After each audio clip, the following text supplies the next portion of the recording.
요나단과 그의 모든 신하에게 다윗을 죽이라 말하였더니 사울의 아들 요나단이 다윗을 심히 좋아하므로 그가 다윗에게 말하여 이르되 내 아버지 사울이 너를 죽이기를 꾀하시느니라. 그러므로 이제 정하노니 아침에 조심하여 은밀한 곳에 숨어 있으라.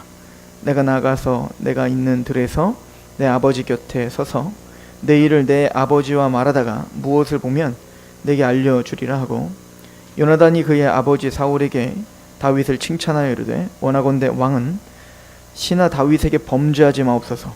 그는 왕께 득죄하지 아니하였고 그가 왕께 행한 일은 심히 선함이니이다.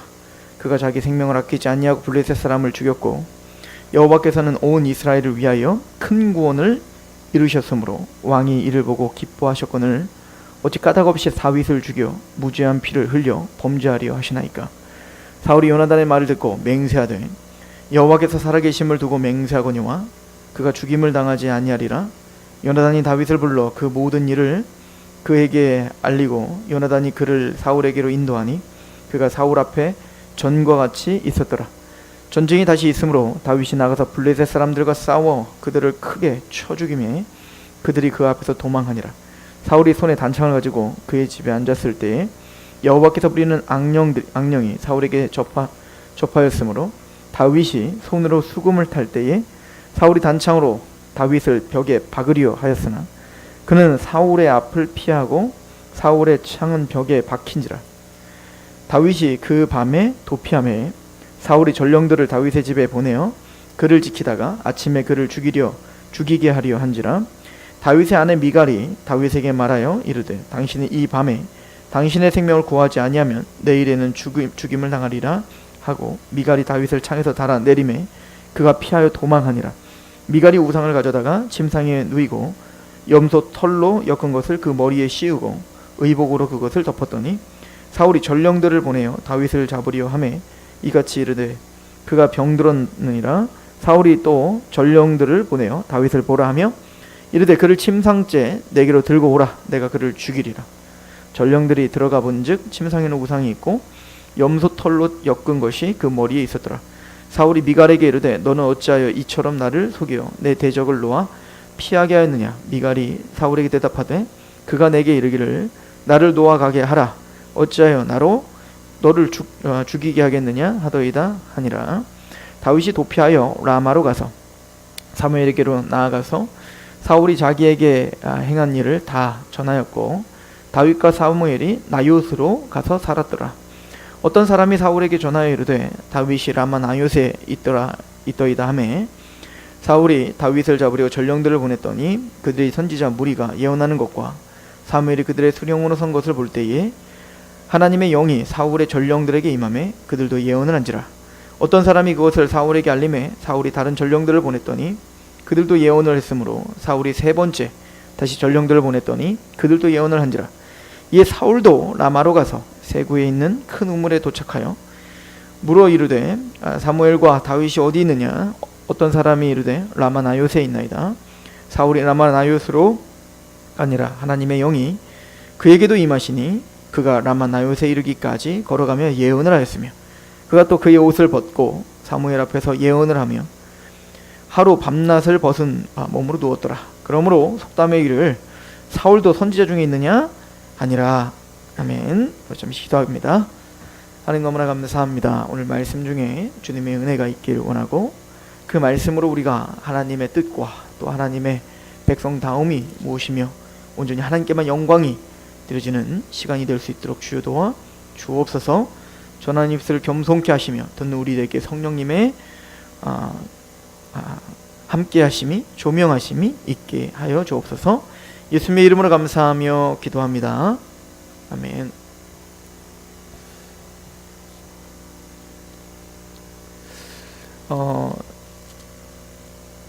다윗이 블레셋에 이제 골리앗을 쳐부순 이후에 이스라엘의 구국의 영웅이 됐고요. 이것으로 인하여서 이제 사울은 다윗을 시기하게 되었습니다. 우리 지난 시간에 사울이 다윗을 주목했다 이렇게 표현했죠. 그러니까 모든 생각과 모든 감정이 다윗에게 포커스가 맞춰져 있는 거예요. 다윗에 대한 두려움, 다윗에 대한 증오, 이것이 그의 모든 인생을 다 이끌어가게 된 거죠. 그 증오심이 어떤 모든 일들을 처리하고 선택하는데 그 선택이 기준이 되는 겁니다. 그러니까 그의 인생도 망가지기 시작하는 것들을 우리는 볼 수가 있습니다. 우리가 사울과 이 다윗 이야기를 우리가 볼 때에 먼저는 사울 개인과 다윗 개인을 통해서도 우리가 물론 은혜를 받을 수 있지만 사울과 다윗 왕국의 개념으로, 이스라엘의 관점으로 이스라엘이라고 한 나라에 사울 왕이 있다가 이제는 사울 왕국이 무너지고 다윗 왕국이 세워지는 어떤 그 큰 그림을 먼저 그리시는 것이 맞다고 봅니다.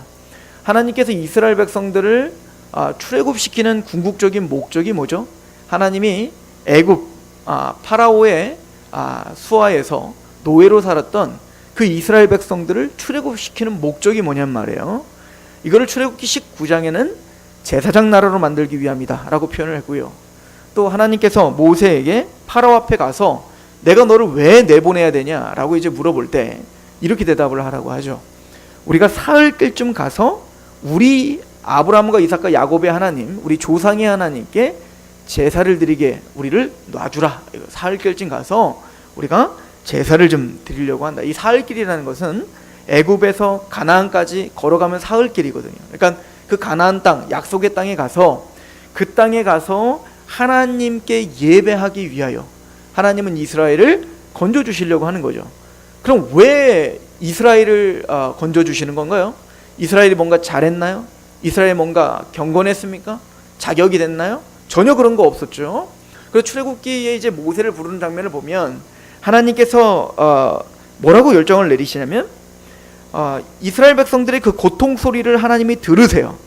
들으시고는 뭐라고 하냐면 아브라함과 이삭과 야곱에게 약속하신 약속을 기억하셨다라고 하는 거예요.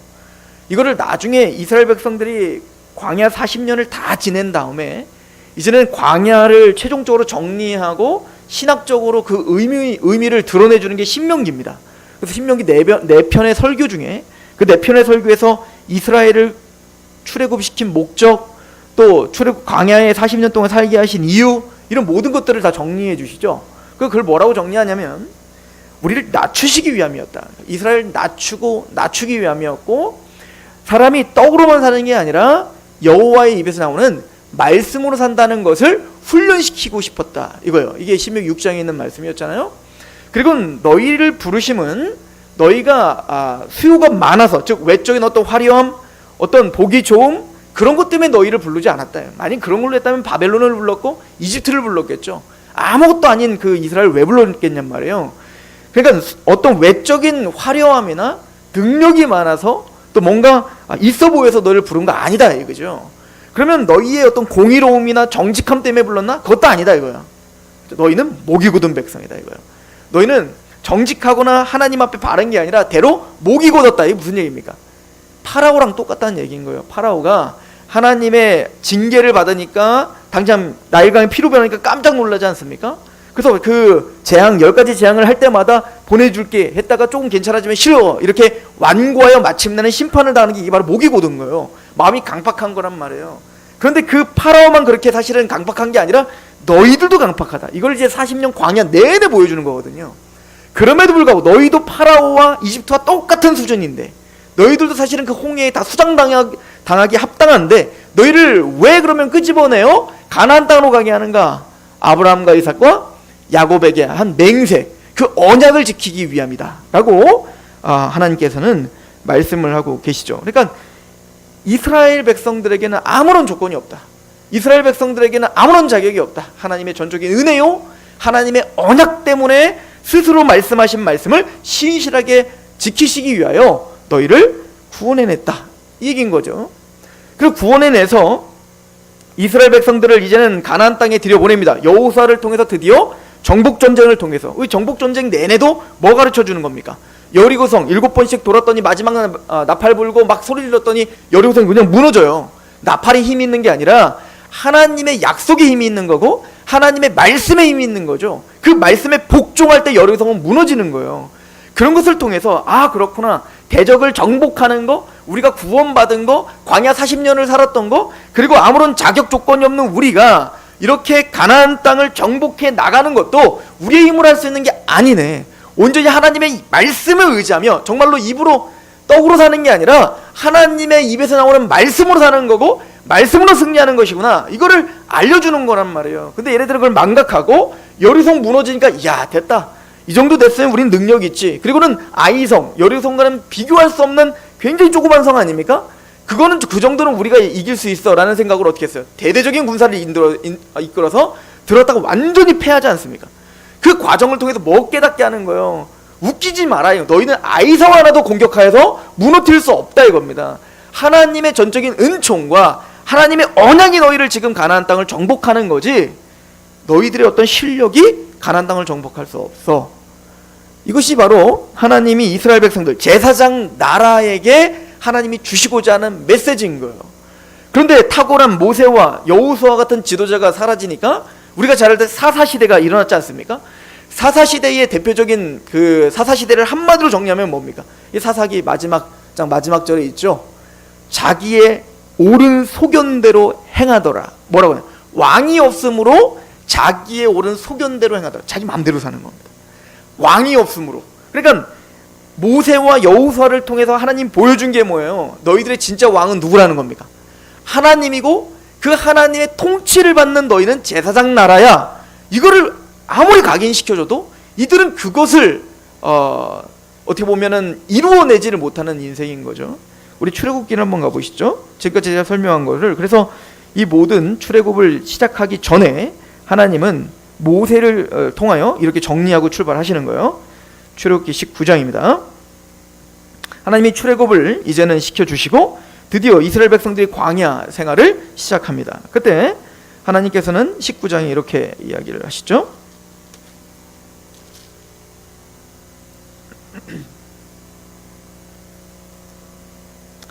4절부터 한번 보겠습니다. 출애굽기 19장 4절.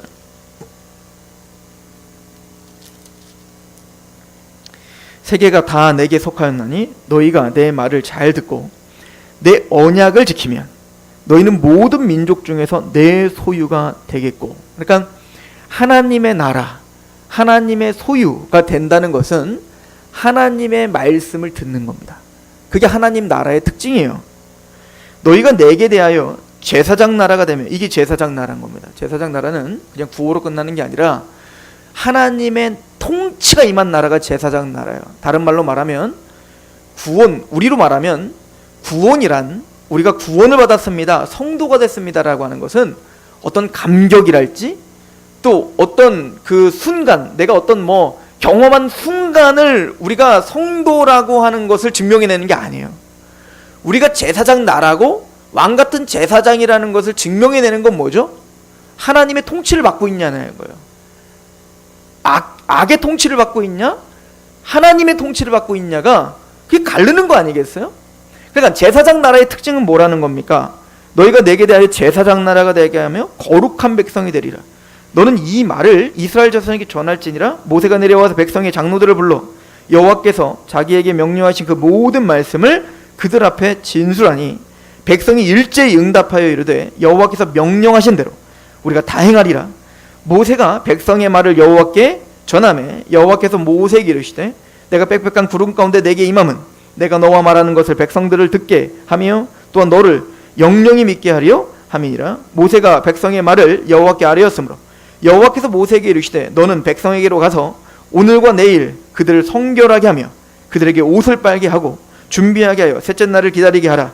이는 셋째 날에 나 여호와가 온 백성의 목전에서 시내산에 강림하실 것이니 너는 백성들을 위하여 주위의 경계를 정하고 이르기를 너는 삼가 산에 오르거나 그 경계를 침범하지 말지니 산을 침범한 자는 반드시 죽임을 당할 것이라. 그런 자에게는 손을 대지 말고 돌로 쳐 죽이거나 화살로 쏘아 죽여야 하리니 짐승이나 사람을 막론하고는 살아남지 못하리라 하고 나팔을 길게 불거든 산 앞에 이를 것이니라 하라. 모세가 산에서 내려와 백성에게 이르러 백성을 성결하게 하니 그들이 자기 옷을 빨더라. 그러니까 제사장의 나라는 바로 성결한 거예요. 구별된 거죠. 세상과는 구별된 가치관, 세상과는 구별된 감정, 세상과는 구별된 의지를 갖고 살아가는 것이 제사장 나라의 특징이겠죠. 내가 그걸 위해서 너희를 세웠다. 내가 너희를 구원시켰다. 라고 이야기를 하는 거예요. 그런데 우리를 한번 돌아보자고요. 우리가 그렇게 예수 그리스도로 말미암아 구원을 받았어요. 갈라디아서 2장 20절에 보니까 이제는 육체 가운데 내가 사는 것은 나를 위하여 사는 것이 아니라 나를 사랑하사 나를 위하여 죽으신 예수 그리스도를 위하여 사는 거예요. 이제 내가 사는 게 아니라 예수님을 대리적으로 사는 거예요. 그러니까 내 인생은 이제 종성의 삶이 아니라 예수의 삶이라고요. 그래서 우리를 그리스도인이라고 하는 겁니다. 우리를 그리스도의 향기라고 하고 그리스도의 편지라고 하는 거예요.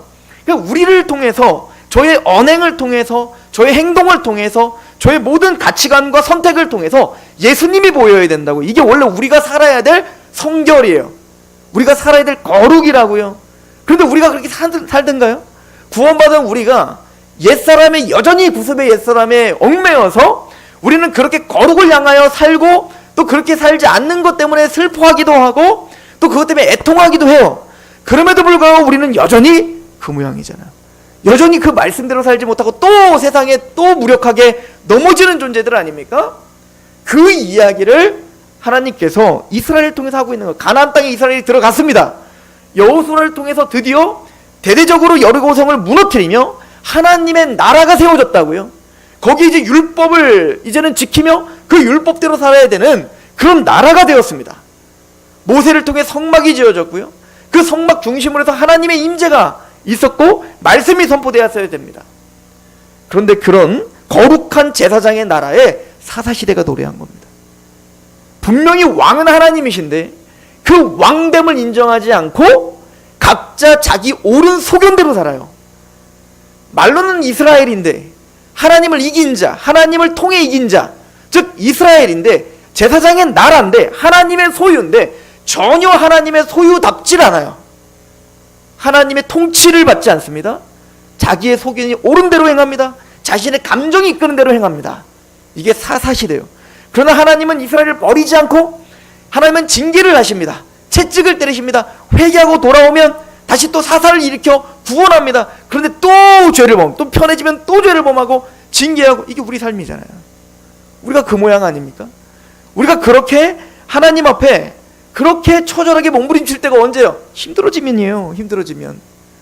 우리가 좀 잘 되고 그러면 겸손함이 없어집니다.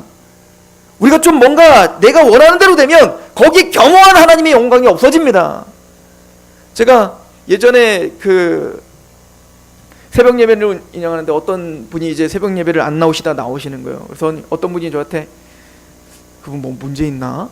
이렇게 얘기를 하더라고요. 그래서 무슨 문제가 있겠어요? 그냥 예배 기도하고 싶어서 오시는 거겠죠. 그때 문제가 있어서 온 것이더라고요.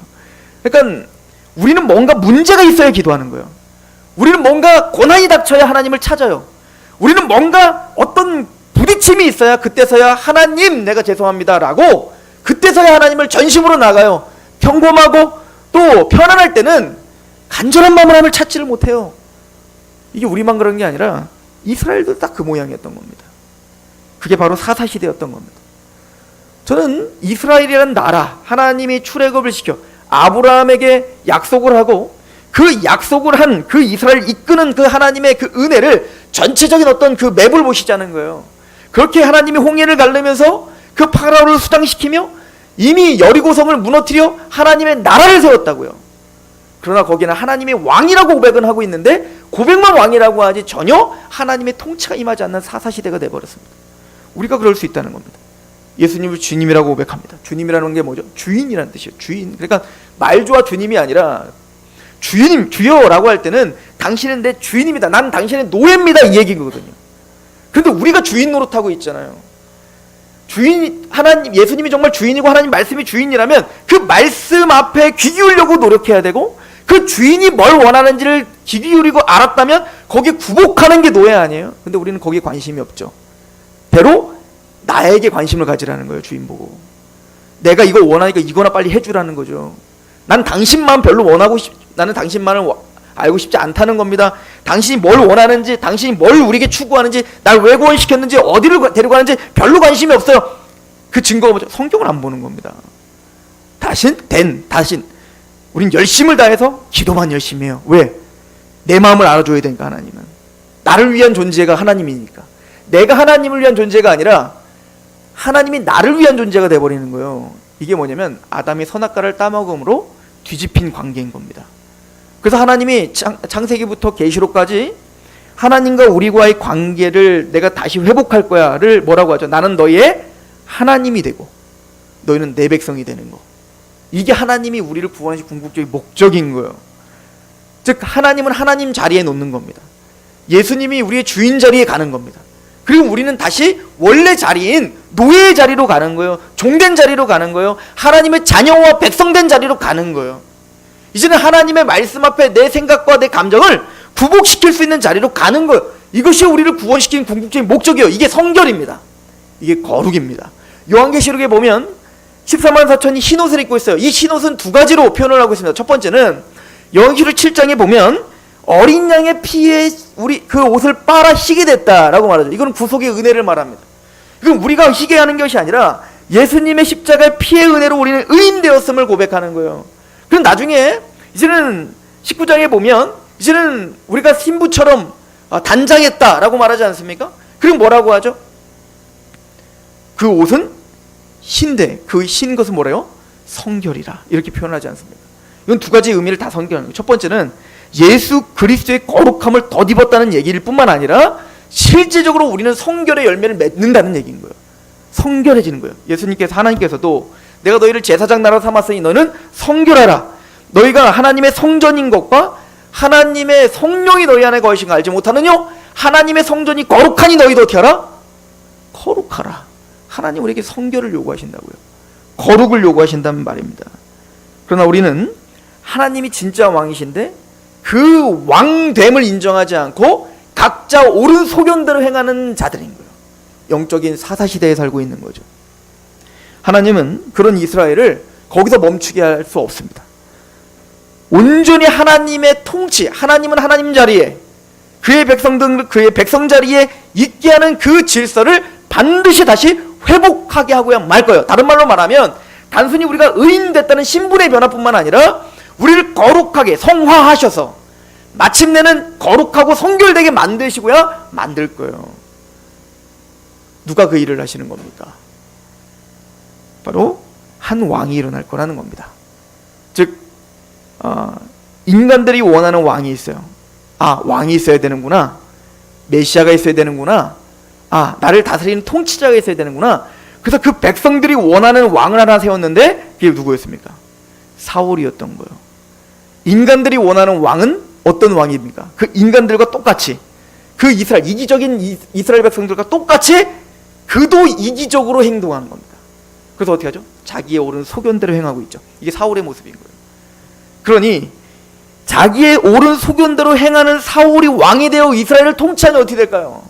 거기에 하나님의 일이 일어날 수가 없죠. 거기는 성결이 일어날 수가 없죠. 거기는 고통이 따르고 이스라엘 백성들이 고뇌가 따르고 거기는 피부림내 나는 어떤 그 갈등만 따를 뿐인 거예요. 그래서 하나님은 그 사울 왕국을 무너뜨려 버리고 이제는 하나님의 온전한 통치와 하나님의 온전하신 다스림을 확립하고 왕을 세울 거라는 거예요. 그 왕이 누굽니까? 다윗인 것입니다. 그리고 이 이야기는 그래서 우리를 구원하여 마침내 궁극적으로 하나님이 세우실 나라는 뭐죠? 다윗 왕국인 겁니다. 다윗은 누군데요? 겸손의 왕이죠. 하나님의 말씀에 복종하는 왕이죠. 하나님을 경외하는 왕이죠.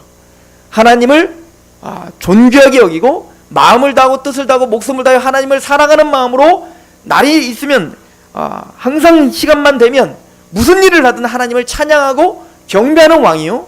또 그 어떤 상황 속에서도 하나님 앞에 먼저 무릎 꿇는 왕이에요. 이게 다윗이죠.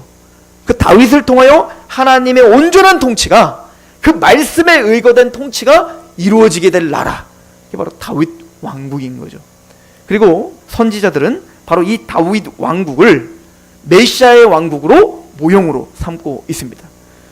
이 모든 지금 이스라엘 백성들을 출애굽시키고 광야를 거쳐 율법을 통해서 하나님 말씀을 통해서 산다는 걸 깨닫게 하고 여리성을 통해서 그 하나님의 나라는 너희가 만드는 것이 아니라 하나님의 전적인 은혜로 만들어지는 거야 라는 것을 여리고성을 그 가나안 땅을 정복 전쟁을 통해서 보여주고, 그리고 사사시대를 통해 너희는 하나님의 왕됨을 인정해야 되지만 그러지 못하고 자기 소견대로 살아가고 있는 그 이스라엘이 얼마나 비참한지를 보여줘. 사울 왕국이 무너뜨려 버리고, 그리고 거기에 다윗 왕국이 세워질 때 얼마나 참된 안식이 주어지며 거기에 하나님의 얼마나 아름다운 통치가 일어나는지를 우리에게 보여주는 거예요. 그리고 선지자들은 이것이 바로 새 언약이다, 이것이 바로 하나님이 진짜 우리에게 세울 하나님의 나라다, 이걸 설명하죠. 에스겔로 가봅시다.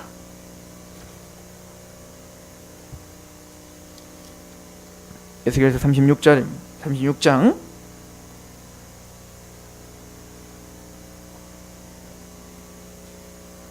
17절입니다. 인자야, 이스라엘 족속이 그들의 고국 땅에 거주할 때 그들의 행위로 그 땅을 더럽혔나니 나 보기에 그 행위가 월경 중에 있는 여인의 부정함과 같았느니라. 그들이 땅 위에 피를 쏟았으며 그 우상들로 말미암아 자신들을 더럽혔으므로 내가 분노를 그들 위에 쏟아 그들을 그 행위대로 심판하여 각국에 흩으며 여러 나라에 해쳤더니 그들이 이른바 그 여러 나라에서 내 거룩한 이름이 그들로 말미암아 더러워졌나니 곧 사람들이 그들을 가리켜 이르기를 이들은 여호와의 백성이라도 여호와의 땅에서 떠난 자라 하였습니다. 그러나 이스라엘 족속이 들어간 그 여러 나라에서 더럽힌 내 거룩한 이름을 내가 아꼈노라. 그러므로 너는 이스라엘 족속에게 이르기를 주 여호와께서 이같이 말씀하시기를 이스라엘 족속아 내가 이렇게 행함은 너희를 위함이 아니오 너희가 들어간 그 여러 나라에서 더럽힌 나의 거룩한 이름을 위함이라. 여러 나라 가운데서 더럽혀진 이름 곧 너희가 그들 가운데서 더럽힌 나의 큰 이름을 내가 거룩하게 할지라. 내가 그들의 눈앞에서 너희로 말미암아 나의 거룩함을 나타내리니 내가 여호와인 줄을 여러 나라 사람들이 알리라. 주 여호와의 말씀이니라. 여러분들 이게 얼마나 하나님의 입장에서 처절한 얘기냐고요. 여러분들 아브라함을 부름받았을 때 보십시오. 아브라함이 창세기 12장에 하나님이 바벨론 지역, 즉 갈대 우르 지역에 살고 있었던 그 우상을 숭배하고 있었던 아브라함을 하나님은 택하시고 부르셨습니다. 자격이 안 되는 그를 부르시고 가나안 땅에 오게 하셨습니다. 그리고 하나님은 그 아브라함에게 약속하시죠. 내가 너에게 복을 주마. 그리고 너는 복의 근원이 될 것이다 라고 하는 거예요. 너를 통하여 하나님의 복이 임하게 될 거예요. 그 복은 뭐죠? 이게 사실은 시편 67편의 복이에요. 하나님을 아는 빛을 비춰주신 그 복, 하나님을 아는 복이에요. 그래서 우리를 통하여 하나님이 땅끝까지 이르러 하나님의 그 영광의 빛이 비춰지고 그 영광스러운 하나님 앞에 구복하게 되는 거, 이게 사실은 이스라엘 제사장 나라의 사실은 특권이에요. 이게 아브라함에게 준 약속이에요. 아브라함아 내가 너에게 복을 줬어. 그 복은 뭐죠? 나는 너의 큰 상급이라는 거죠. 내가 너희의 상급이다 라고 말하죠. 맞습니다. 하나님이 나의 상급이고 하나님은 이렇게 우리를 사랑하시는 분이며 하나님이 이렇게 영광스러우신 분임을 아브라함의 전 인생을 통해 보여줘 하나님을 아는 지식을 보여. 이게 복이에요. 그런데 그 복의 근원이라는 것은 아브라함이 가는 곳에 그 영광스러우신 하나님을 드러내고 그 영광스러우신 하나님의 거룩한 이름이 예배받는 겁니다. 그래서 하나님이 아브라함에게 그런 약속을 주시자마자 아브라함이 뭐하죠? 세겜 땅 상수리 나무에서 바로 하나님께 제단을 쌓아요. 여러분들 그 상수리 나무가 뭐하는 곳이라고요? 우상 숭배의 중심 지역이라고요. 그 바알 숭배에 그 가나안 땅에 우상 숭배를 하고 있던 그곳입니다. 제단이 있던 곳입니다. 근데 그 제단을 부셔버리고 거기에 누구의 제단을 쌓는 거예요? 하나님의 제사, 하나님께 예배를 회복하는 거. 예배가 없이 우상 숭배하는 그 땅에 거룩하신 하나님의 이름이 그 아브라함을 통하여 비춰지고, 그리고 그 예배가 없는 그곳에 하나님의 예배가 회복되어 거룩하신 이름이 영광받게 하는 거, 이게 아브라함을 부르신 목적이에요. 그리고 하나님이 너희는 제사장 나라가 된다라고 말할 때, 여러분들 우리 왕같은 제사장이라 말할 때 베드로전서 2장에 보면 뭐라고 합니까? 너희는 택하신 족속이요 왕같은 제사장들의 거룩한 나라요 소유되게 된 백성이니 너희는 그 기이한 빛에 들어가 계신 아름다운 덕을 선전하게 하려 하심이라. 여러분들 우리의 구원받은 목적지가 어디냐고요? 우리를 통하여 거룩하신 하나님의 이름이 비춰지는 겁니다. 우리를 통해 거룩하신 하나님의 영광이 다시 회복되는 겁니다. 예배가 없는 가정 가운데 예배가 회복되게 하는 거고요. 예배가 없는 지역에 우리가 들어가 예배를 회복하게 하는 거고요. 또 예배가 없는 그 사람을 만나 그 사람이 우리를 통하여 하나님을 만나게 되어 하나님의 거룩한 이름이 회복되게 하는 거예요. 이게 우리의 사명이에요. 이게 제사장이에요. 말만 제사장이면 안 되고 왕같은 제사장, 복음의 제사장, 또 새 언약의 일꾼, 이게 다 이런 얘기들이란 말이에요. 그런데 이스라엘 백성들을 보십시오. 그렇게 되기 위해선 하나님의 왕됨을 인정하는 참된 백성이 돼야죠. 그 말씀을 가지고 비춰야죠. 이게 예수님이 마태복음 5장에 하는 얘기예요. 산상수훈에 뭐라고 합니까? 하나님의 나라가 너에게 임하게 하는 게 이게 예수님이 이 땅에 오신 목적이 아니랍니까? 그 하나님의 나라가 임한다는 게 뭔데요? 우리 마음에 팔복이 임하는 겁니다. 심령이 가난해지고 애통하고 온유하고 마음이 청결하고 의를 바라고 또 의를 위해 핍박당하고 그런 하나님의 나라가 임한 자, 그런 하나님 나라가 임한 자는 소금과 빛이 된다는 거 아닙니까? 그래서 그 하나님의 나라 팔복이 임한 하나님 백성들은 복의 근원이 돼요. 그 팔복을 가진 하나님의 사람답게 가지고 나아가 소금의 맛을 내는 겁니다. 짠맛을 내요. 복음의 맛을 내요. 팔복의 맛을 내요. 하나님의 나라의 맛을 내는 겁니다. 그리고 뭐라고 하죠? 너희는 등경의 등불을 달아 빛을 비추어 하나님께 영광을 돌리게 하라. 근데 뭘로 빛을 비추래요? 말로 하는 게 아니라 착한 행실을 보여 착한 행실을 통해 빛을 비추어 하나님께 영광을 돌리게 하라는 거예요. 착한 행실이 뭔데요? 산상수훈이에요. 이제부터 7장까지 말한 산상수훈이라고요. 우리는 하나님의 통치를 받는다는 것은 그 하나님의 말씀대로 사는 겁니다. 그게 빛이에요. 그렇게 빛이 비춰지는 겁니다. 그래서 하나님의 영광이 드러나는 겁니다. 근데 이스라엘을 보십시오. 자기 소견대로 사니까 하나님의 말씀에는 무지합니다. 관심도 없습니다. 그래서 에스겔은 뭐라고 말하는 거예요? 이스라엘 역사를 다 총체적으로 다 말한다니 뭐라고 말하죠? 하나님이 이렇게 탄식하는 겁니다. 내 거룩한 이름을 영광스럽게 하기 위하여 너희를 가나안 땅에 보냈더니 대로 너희를 통하여 내 거룩한 하나님의 이름이 더럽힘 당했다. 이게 남 얘기가 아니란 말이죠. 하나님이 탄식하는 겁니다. 하나님이 왜 바벨론을 치고 페르시아를 통해 고레스를 통해서 왜 바벨론을 무너뜨려야 됐습니까? 누굴 위해서입니까? 왜 이스라엘을 그 바벨론의 포로 그 죄 때문에 징계로 끌려간 바벨론을 부셔버리고 다시 하나님은 70년이 차기까지 내가 반드시 너를 회복할 거야 라고 그 언약을 왜 지키고 계시는 겁니까? 여러분들 바벨론을 끌려간 이스라엘이 그래서 회복했나요? 탄식했나요? 다니엘서를 보세요. 다니엘이 하나님의 예레미야서를 보니까 70년이 차면 회복한다는 약속을 다니엘이 확인한 겁니다.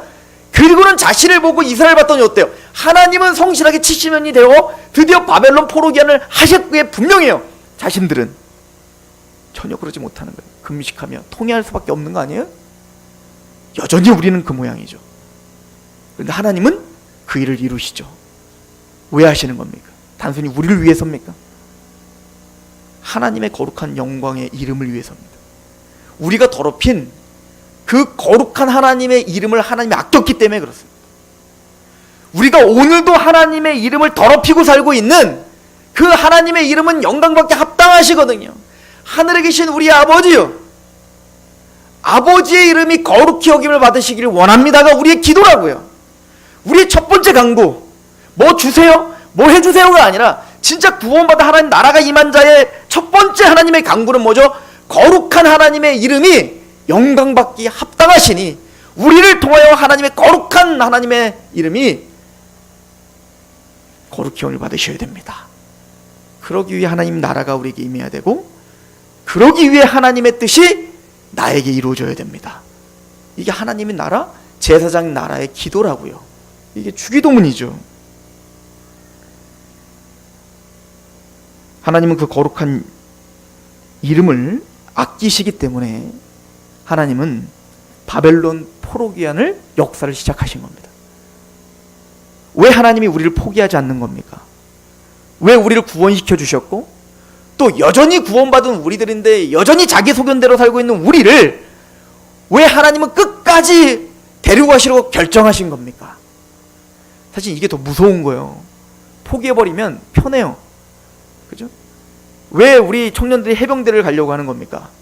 자부심이 있거든요. 해병대 나오면 난 해병대야. 그죠? 야시장 할 때마다 막 몰리잖아요. 절대 육군들은 안 모입니다. 왜요? 별로 자랑할 게 아니거든요. 근데 해병대원들끼리는 자기들끼리 그 끈끈함이 있죠. 왜? 어려운 훈련을 통과했으니까. 그죠? 우리도 마찬가지인 거예요. 하나님은 우리를 그냥 흐지부지한 사람들로 만들고 싶지 않은 겁니다. 하나님은 하나님의 군사들로 우리를 만들고 싶고, 우리를 통하여 거룩한 하나님의 이름이 다시 회복되기를 원하기 때문에 그 거룩한 영광스러운 하나님의 이름을 위하여 우리를 반드시 다시 회복시켜야 되고야 말아요. 이게 하나님의 뜻입니다. 그래서 우리를 포기하지 않는 겁니다. 그래서 때로는 세상 사람들보다 우리가 더 고통스럽게 살 수도 있는 겁니다. 고난 가운데 있을 수도 있는 겁니다.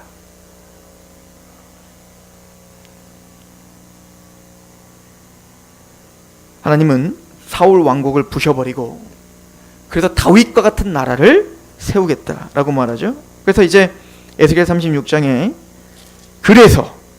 그래서 맑은 물을 너에게 뿌려 정결하게 하고 우리의 우상 숭배를 제거하고 새 마음을 주고 새 영을 부어 하나님의 성전답게 만들겠다. 그런 궁극적인 목적이 뭐래요? 우리 에스겔 36장 27절 보세요. 또 내 영을 너희 속에 두어 너희로 내 율례를 행하게 하리니 너희가 내 규례를 지켜 행할지니라. 28절 같이 읽어봅시다. 시작. 내가 너희 조상들에게 준 땅에서 너희가 거주하면서 내 백성이 되고 나는 너희의 하나님이 되는 거. 이게 궁극적인 목적인 겁니다. 하나님 백성답게 만드는 거.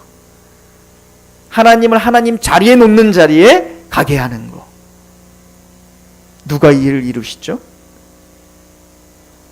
37장은 이렇게 설명하죠. 24절 가보시죠. 37장 24절 에스겔서입니다.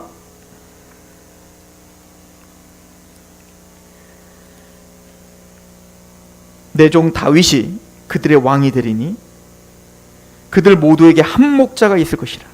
그들이 내 규례를 준수하고 내 율례를 지켜 행하며 내가 내 종 야곱에게 준 땅 곧 그의 조상들이 거주하는 땅에 그들이 거주하되 그들과 그들의 자손손이 영원히 거기에 거주할 것이요 내 종 다윗이 영원히 그들의 왕이 되리라. 내가 그들과 화평의 언약을 세워 영원한 언약이 되게 하고 또 그들을 견고하고 번성하게 하며 내 성소를 그 가운데서 세워 영원히 이르게 하리니 내 처소가 그들 가운데 있을 것이며 나는 그들의 하나님이 되고 그들은 내 백성이 되리라.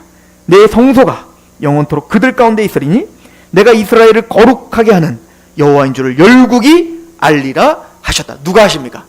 다윗이 그 일을. 다윗의 왕국이 세워지는 겁니다. 그 다윗이 누굽니까? 한 목자, 예수를 말하는 겁니다. 그 예수님이 우리에게 임하셔서 하나님의 성소, 하나님의 처소, 하나님의 성전이 우리에게 있게 하시겠다는 거예요. 하나님이 우리와 거주하시겠다는 거예요.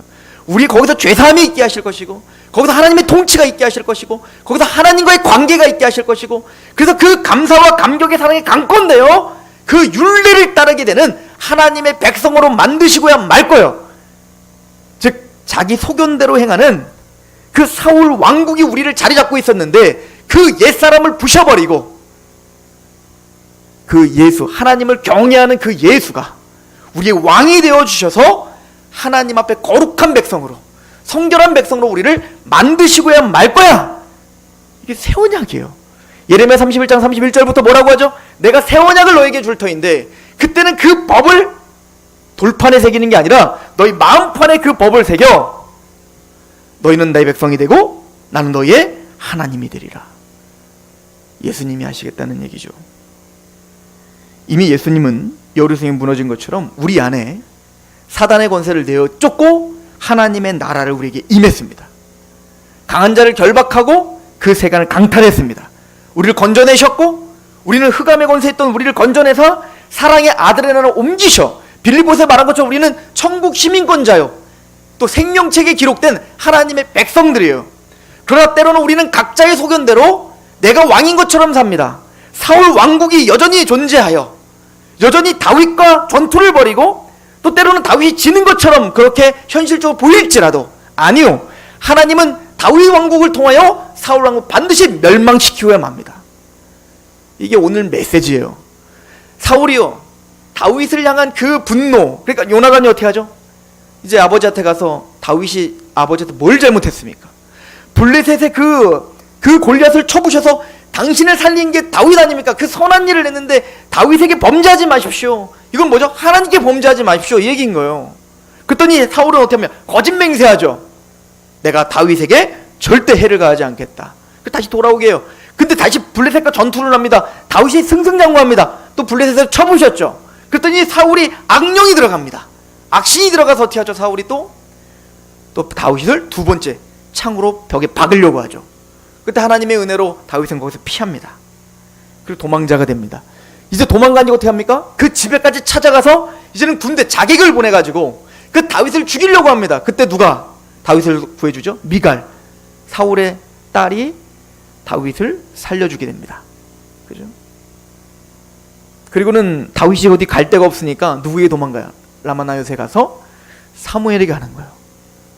이제 갈 데가 없는 겁니다. 자기네 집으로도 못 가요. 이세네 집도 못 가고요. 또 자신이 원래 처소였던 그 집도 못 가요. 이제는 그 피난처는 하나님밖에 없는 거예요. 다윗은. 지금 시간이 없어서 못 읽지만 시편 59편을 읽어보십시오.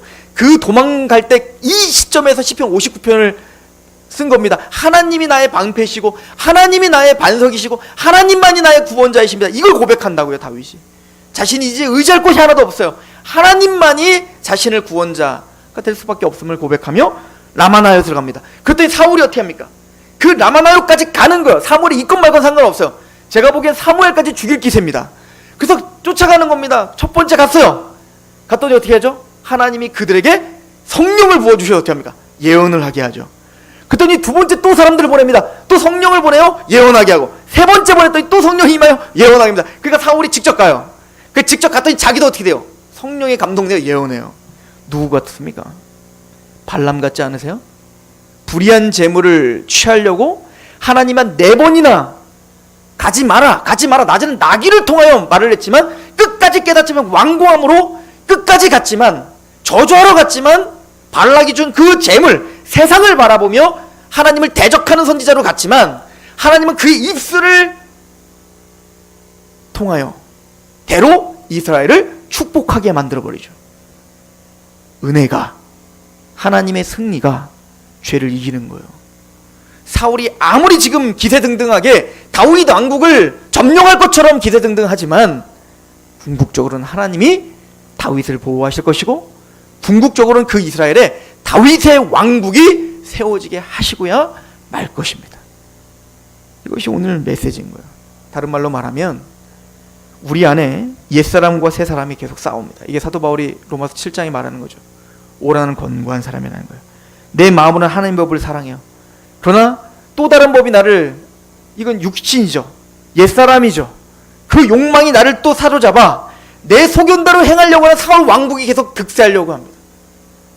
그러나 그때 다윗 왕국이 우리 안에, 예수 그리스도의 왕국이 우리 안에서 싸우고 있고 전쟁을 벌이고 있어요. 마침내는 하나님이 우리 마음 안에 하나님을 경외하고 온전하게 성결하게 되는 하나님의 나라를 반드시 세우신다. 저는 이런 우리 영적인 인생의 스토리로 저는 이 말씀이 보입니다. 하나님은 우리를 포기하지 않습니다. 때로는 사울 왕국이 득세하는 것처럼 보이지만 하나님은 그 사울 왕국의 중심부 누구죠? 요나단과 미갈, 아들과 딸 아니에요? 근데 그들을 통하여 사울을 대적하게 하죠. 하나님은 세상의 중심부에 있는 우리들이지만 하나님은 그곳에서 하나님의 사람들을 통해 하나님을 경외하고, 그래서 다윗을 경외하고 조야하는 그 사람들을 통해 하나님의 일들을 행해 가는 것처럼 다윗의 왕국은, 즉 예수 그리스도의 나라는 그렇게 우리 마음 안에 이루어지게 될 것입니다. 그리고 그 죄악이 절대 하나님의 은혜와 이 하나님의 언약을 뒤집을 수 없습니다. 하나님 반드시 우리를 하나님 나라답게, 나는 너희 하나님이 되고 너희는 내 백성이 되리라. 계시록에 이렇게 끝나죠. 21장에 가면 나는 너희 하나님이 되고 너희는 내 백성이 되리라. 나는 너희 하나님이 되고 너희는 내 자녀가 되리라. 그 약속을 반드시 성취할 걸 믿으시며 오늘도 그 주님을 의지하고 승리하시는, 겸허히 우리를 바라보시는, 성찰하시는 저런 되기를 축원합니다. 기도하겠습니다. 하나님 아버지, 너무나 감사합니다. 자기 소견대로 행하며 내 감정과 내 이기적인 가치관 가운데, 내 아직 가운데 살아가고자 했던 나이며 오늘도 그렇게 살았던 나인데, 그럼에도 불구하고 그 옛사람을 부셔버리고 마침내 예수 그리스도의 나라, 영광된 하나님의 나라를 완성하시기 위한 하나님의 그 열심과 또 그 하나님의 거룩한 이름을 향한 하나님의 그 열정적인 사랑, 그 하나님의 거룩한 이름을 위하여 반드시 우리를 회복하게 하고자 하는 그 하나님의 그 일하심이 아버지 하나님 우리 마음 가운데 이루어지고 있음을 고백합니다. 아버지여, 때로는 넘어지고 쓰러질지라도 그 하나님의 은혜를 붙들고 그 언약을 생각하며 다시 한번 돌이키며 우리의 마음을 성찰하며 주님 앞에 돌아와 겸허히 하나님 앞에 서 있는, 그래서 하나님의 말씀 앞에 서 있는 우리가 되게 하시옵소서. 우리는 하나님의 백성이요 하나님 우리의 하나님이십니다. 예수 그리스도의 이름으로 감사하며 기도합니다. 아멘. 찬양합시다.